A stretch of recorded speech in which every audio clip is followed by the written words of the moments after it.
How you doing? My name is Brandon Clemente, or to some people, Sergeant Clemente over here in Kuwait. I'm an amateur boxer, hopefully turning pro soon. Right? Countless number of fights. Just gonna teach you some basic stuff about boxing, and hopefully you learn from it and know how to take care of your body, know how to throw a proper punch, proper physical activity. So prior to starting, I like to do a mixture of dynamic and static stretches. So I like to loosen up my shoulders, get everything going. I'm just gonna run through these quickly. Stretch my arms. Let's get your body nice and loose, a little warm. Get your legs going. Go down. Open up your hips a little bit.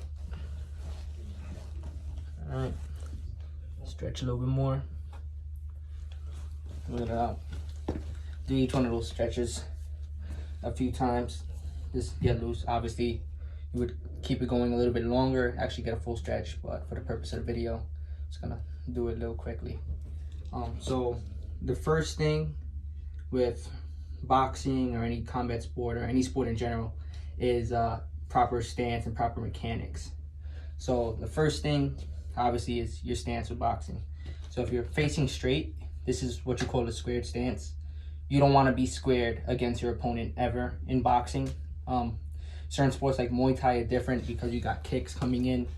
But for boxing, we want what's called a bladed stance, or certain pros call it a skinny stance, which is basically, see where my left foot is?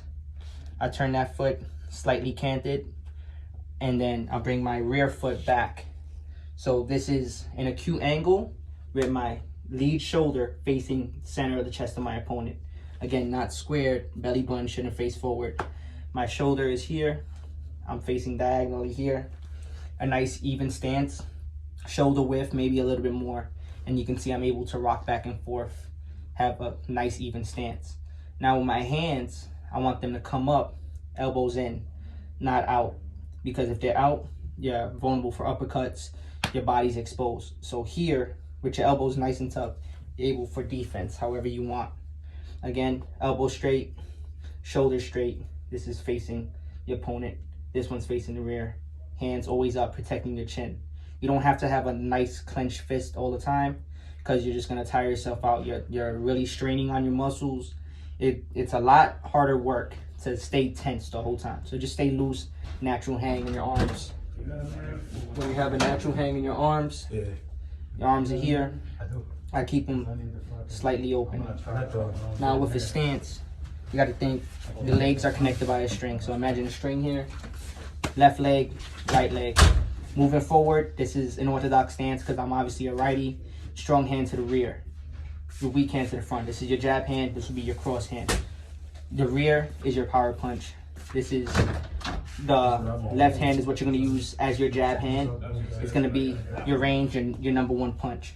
So again, your legs connected, your arms are connected to your legs as well. So now stepping forward, it's going to be left, right, left, right. So you want your lead foot to take you forward. Some people do that, their right foot will come first and then they have to gather. But what happens when you do that, you lose balance because now your feet are together and I'm rocking. So if you move left and right, you're able to maintain that proper distance. So moving forward, 1, 2, 1, 2, 1, 2. Now backwards, the same concept, just the rear leg is first because the rear leg is to the back. 1, 2, 1, 2. If you want to step to the left, you're going to use your left leg first. 1, 2. Moving to the right, and your right leg first. 1, 2. So what I like to do is move in a box. Forward, left, rear, right, back, left, center. Back to where you began. Now moving forward with a punch, again, it's going to be your jab. In boxing, this is, you might hear them say 1. That's going to be your jab hand. So jab, jab. What you need to do when you're throwing your jab, make sure your right hand is up, block your chin. You also want to get your head off the line, because if you're here, your head is still centered. Somebody out of pure distress is going to throw a punch, is going to catch you. So jab and get your head off the line. Jab. Now moving forward with this, your left hand, your left arm, I should say, is connected to your left leg. So it's 1, 2, gather that. 1, 2. Moving backwards, now it's going to be connected to your rear because you're moving backwards. 1, 2, 1, 2. Now if you want to throw your right hand, the purpose of your right hand again is your power hand or your power punch. It's your cross.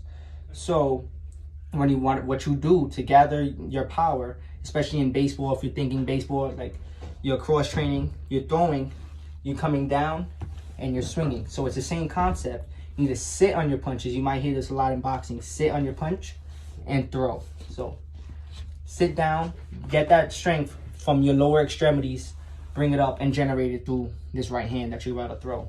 So you're sitting, turning, opening up the hips. So I'm here. And now it's a weight transfer from back here to the front leg. So you're throwing it. So a proper punch is going to be right here.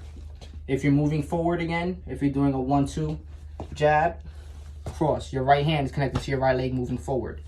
If you're moving backwards, it's going to be 1, 2. Really don't want to do that. It's not a great move. But moving backwards, I would throw it, gather myself, and then sit. Moving forward, you can throw it together. Moving backwards, gather, sit. Again, squatting, sitting on your punch, turning on your hips. So moving forward, 1, 2. Moving backwards, 1, 2. Always maintain that proper distance.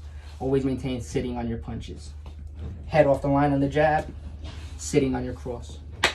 That's a 1-2 with your basic movements.